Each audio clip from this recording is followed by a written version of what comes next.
Fala pessoal, tudo bom? Vamos lá para mais um fechamento da semana, né? Vamos falar um pouquinho do nosso mercado, tanto o mercado aqui Brasil quanto o mercado lá fora, né? Então a gente está passando mais uma semana, como a gente vem falando já aí há várias semanas, de um mercado lateralizado, né? Então a gente está passando aqui por momentos políticos, momentos um pouco conturbados, mas a gente já estava vendo que o mercado ele ia andar mais ou menos em linha nessa lateralidade, né? Lembra que toda semana eu acabo mostrando o gráfico, né? Aquela faixa entre 90 mil pontos, 115 mil pontos, é mais ou menos essa faixa que a gente acredita, né? Então a Bolsa Brasil e Bovespa, né? Agora, nesse momento, a gente está com menos 2,44, veio com menos 1 na semana passada, então a gente está aí num movimento lateralizado. Agora a Bolsa está em 98.700 pontos,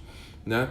E aí a gente vem falando muito já há algumas semanas, né, o quanto que tem que tomar cuidado com essa alocação em renda variável, né? O pessoal que acha que vai ficar rico da noite para o dia, né? E não é bem assim que funciona, né? Tem que tomar muito cuidado, tem que ter muito zelo, muita cautela com a alocação em renda variável, né?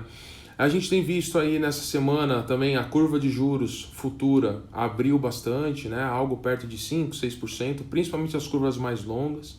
E lembra que eu sempre falo para vocês, quando a curva de juros futura abre, é sinal de incerteza política ou incerteza econômica ou a soma dos dois, né? Então, o que a gente tem visto muito é que assim, o mercado ele é muito provável que ele vai continuar andando nessa lateralidade enquanto não sair os resultados de fato do terceiro trimestre das empresas, né?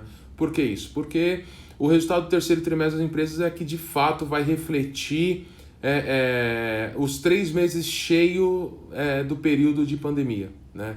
E aí a gente vai... E a possível retomada, né? Porque nesse terceiro trimestre já começou a ter reabertura, funcionamento de serviços, funcionamento de empresas, funcionamento de restaurantes, shoppings, essas coisas funcionando em períodos menores, mas pelo menos funcionando, restaurante funcionando com limite aí, capacidade reduzida dos restaurantes, e a gente vai ver de fato o grande impacto na economia, né? Essa semana saiu a revisão do PIB, ela saiu perto de linha, né? Então um pouquinho abaixo da queda, uma queda perto aí de 5%, o PIB anualizado. Então vamos ver como que isso aí vai se comportar de fato no terceiro trimestre, né? Já nos Estados Unidos a gente está... Semana passada teve uma queda grande, que foi de queda de mais ou menos, deixa eu ver aqui, mais ou menos 1,75. Essa semana caiu mais forte, né? 2,7. Lembrando que os Estados Unidos veio, depois da pandemia, ele veio com, se eu não me engano, 9 ou 10 semanas seguidas de altas e altas fortes. E é muito normal, muito natural essa realização na Bolsa Americana, porque o pessoal está querendo colocar dinheiro no bolso, né? Tá querendo se desfazer de algumas posições, colocar dinheiro no bolso, deixar as coisas acalmarem. Muito investidor está começando a se desfazer de posição, porque vai começar agora a corrida para a eleição americana, né? E aí todos os economistas têm falado, né, que se o Trump entrar de fato, vai ser muito bom para os Estados Unidos, muito bom para a economia americana, né? Porém muito ruim para o mundo todo e ruim para os países emergentes. Já se o Biden entra, pode ser razoável para a economia americana e pode ser muito bom para a economia global, né? Principalmente os países emergentes. Essa guerra entre Estados Unidos e China que não acaba nunca, né? Então essas cutucadas acabam atrapalhando muito as bolsas mundiais, né? Semana a gente tem um evento que a Inglaterra acabou entrando meio que em desacordo com a União Europeia por causa das questões do Brexit, né? Que é a saída da Inglaterra do Reino Unido do acordo do euro, né? Então também mexeu um pouquinho as bolsas, então também reflete um pouco dessa pequena, né? Uma queda, né? Lembrando que a gente está falando há um tempo que assim, tem que tomar cuidado nesse segundo semestre. Lá no final do último semestre, do primeiro semestre do ano, nós falamos dessa cautela e desse zelo que tem que ter em alocação internacional. né? Muita gente começou a falar, não, vou aplicar só em bolsa americana, e bolsa é bolsa, né, gente?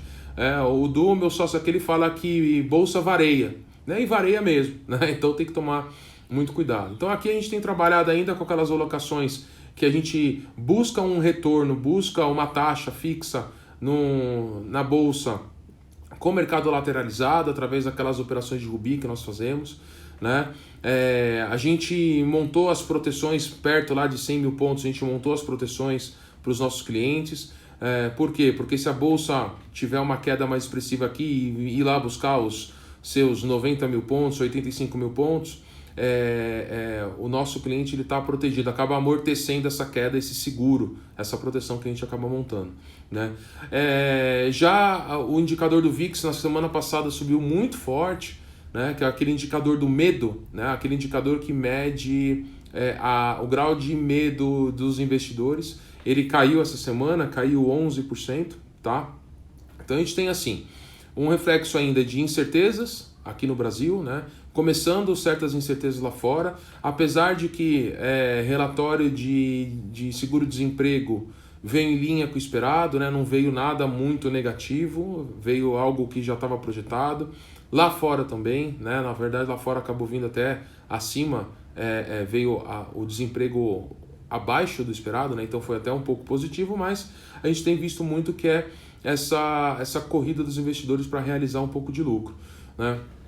Como eu falei na semana passada, essa semana a gente começou aqui no escritório uma campanha de uma debênture que a gente acha que tem um bom prêmio para se capturar, né? Lembrando que assim, o mercado de renda fixa, existe a renda fixa bancária e existe a renda fixa de crédito privado, que são empresas privadas que emitem títulos, né, de valores imobiliários para poder captar recurso, para poder investir para o longo prazo. Então as empresas estão aproveitando que as taxas de juros estão relativamente baixas e estão querendo se capitalizar a uns juros mais baixos, né? Muitas para poder trocar dívidas caras por dívidas baratas, e aí acaba desalavancando a empresa, acaba melhorando a margem de lucro da empresa, com isso acaba melhorando o dividendo que os investidores vão receber. Então a gente tem visto uma boa oportunidade de uma nova emissão, de uma debênture incentivada, lembrando que a debênture incentivada ela vai te pagar IPCA mais 4, IPCA deve sair algo perto disso, IPCA mais 4, IPCA mais 4,2 por aí, isento de imposto de renda, né? Então se a gente tá com um receio de alguma incerteza no Brasil futura, é muito prudente você fazer uma alocação em títulos atrelados à inflação, né? E aí você pega uma debênture que ela tem paga uma taxa de IPCA mais 4, esse IPCA mais 4 é isento de imposto de renda, né? Então você vai receber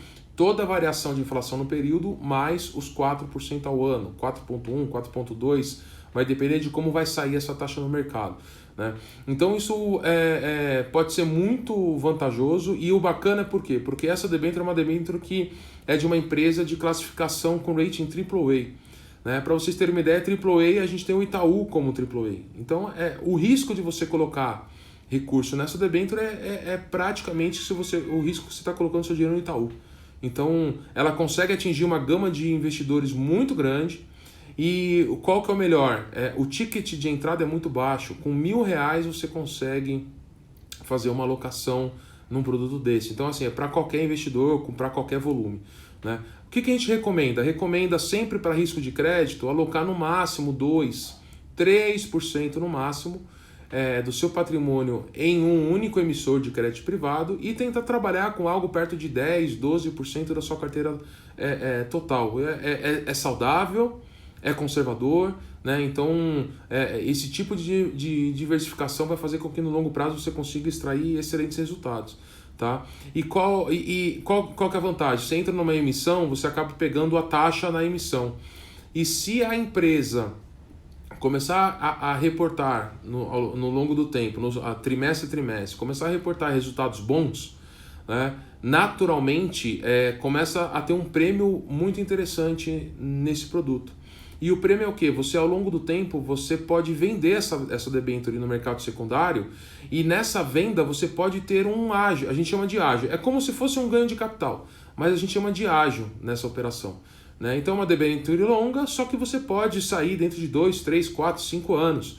Então, eu acredito que faz sentido e para praticamente toda a classe de investidores brasileiros, né? Porque com R$ 1.000 você já consegue acessar ela. Então, se você tem 30 mil, 40 mil, 50 mil, pô, tenta colocar o pezinho ali, tenta, como que eu posso dizer, né? Tenta experimentar esse universo diferente dos CDBs e dos fundos em geral, né? Eu acho que é uma boa alocação, tá? Demais a gente tem o que aqui? A gente tá vendo algumas emissões, tá tendo emissão de fundo imobiliário, um monte de emissão ao longo do mês, né? A gente acaba separando aqui os que a gente acredita que tem uma possibilidade de ganho de capital melhor para o cliente, com um dividendo mais alto, né? E conforme for tendo, a gente vai oferecendo.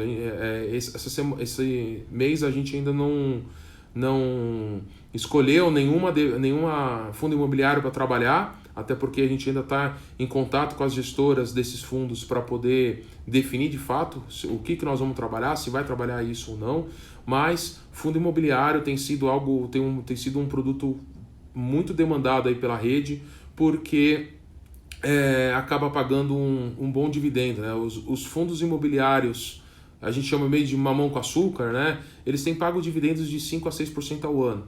E o dividendo era isento de IR. Então, se você pegar um dividendo de 5 a 6% ao ano, isento, é 3 vezes a Selic no ano. Então, faz sentido. Lembrando que o fundo imobiliário tem volatilidade, ele é negociado em bolsa. A volatilidade histórica do fundo imobiliário, ela costuma ser 30% da volatilidade da bolsa. Então, assim, é bem mais conservador do que a bolsa, mas tem volatilidade. Tem muito cliente nosso chegando para falar de fundo imobiliário achando que é renda fixa. Não é renda fixa, tá? Então tem oscilação. O fundo imobiliário é como se você tivesse o seu imóvel e você fosse ver o preço de mercado do seu imóvel todo dia. É que você não faz isso, né? Então, eu tenho um imóvel que vale 500 mil, você não fica todo dia cotando. O fundo imobiliário, ele cota todo dia, né? E é uma excelente oportunidade para poder investir em imóveis de uma forma diversificada, né? E você ainda recebendo dividendo isento, coisa que no aluguel de imóvel você não recebe, você ainda paga imposto. Se você fica sem inquilino, você vai ter que arcar com custo de IPTU, às vezes o custo de condomínio. Se a pessoa que estava lá no imóvel acabou estragando o imóvel, você tem que ter um custo no imóvel para poder reformar, para depois colocar para aluguel de novo. Então, é uma excelente oportunidade de conseguir adentrar ao universo de imóveis com valores muito baixos, tá? A partir de R$100 você consegue entrar em fundo imobiliário, tá bom? Bom, era isso que eu tinha para falar hoje, um excelente final de semana para todo mundo. Essa semana foi mais curta, né? Tivemos aí apenas 4 dias, lembrando que normalmente às sextas-feiras costuma sempre ter fechar na sexta-feira com valor negativo nas bolsas, porque os investidores, se tem alguma incerteza, né? Os investidores eles sempre preferem sair da operação e depois entrar na semana seguinte para não ficar 2, 3 dias aí e sem saber o que pode acontecer, né? Lembrando que no começo da semana a gente teve um movimento também que foi a paralisação aí da vacina do coronavírus, né? Voltando alguns testes para trás. Então, assim, tem essa incerteza também do Covid, né? Até quando que vai sair essa bendita vacina para que tudo comece a voltar ao normal de novo, se é que vai ser o normal, né? Tá todo mundo falando desse novo normal, tá bom? Pessoal, abraço para todo mundo, uma excelente semana, bom final de semana para vocês, curta a família, tudo de bom. Tchau!